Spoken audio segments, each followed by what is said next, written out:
बिस्मिल्लाहिर्रहमानिर्रहीम। तमाम सुनने और देखने वाले नाजरीन अस्सलामु अलैकुम। नाजरीन, आज हम आपको पीराने पीर हज़रत गौसे पाक रहमतुल्लाह अलैहि की करामत बताएंगे। अगर वीडियो अच्छी लगे तो इसे लाइक और चैनल को सब्सक्राइब करें। तो चलिए आज की वीडियो शुरू करते हैं।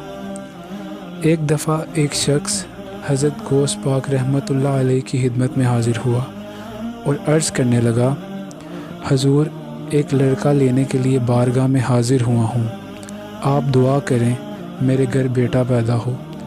जनाब गौसे आज़म रहमतुल्लाह अलैहि ने उस शख्स की बात सुनकर बारगाह इलाही में अपने हाथ बुलंद कर दिए और अल्लाह ताला से दुआ की।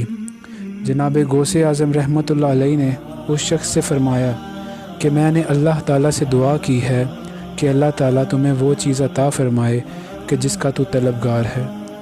वो शख्स रोज़ाना आपकी बारगाह में हाज़िरी देने लगा। कुछ अर्सा के बाद इस शख्स के घर एक लड़की पैदा हुई।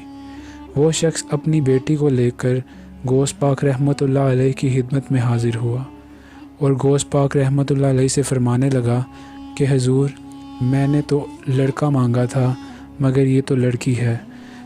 ये सुनकर गौस पाक रहमतुल्लाह अलैहि ने उस शख्स से फ़रमाया कि इसे कपड़े में लपेट कर घर ले जाओ और पर्दा गैब से अल्लाह ताला का करम देखो। गौस पाक रहमतुल्लाह अलैहि की ये बात सुन के वो अपनी बेटी को घर ले आया और क्या देखता है कि वो लड़की लड़का बन चुकी थी। नाज़रीन, इस तरह की अच्छी वीडियो देखने के लिए हमारा चैनल सब्सक्राइब करें और लाइक करें। शुक्रिया।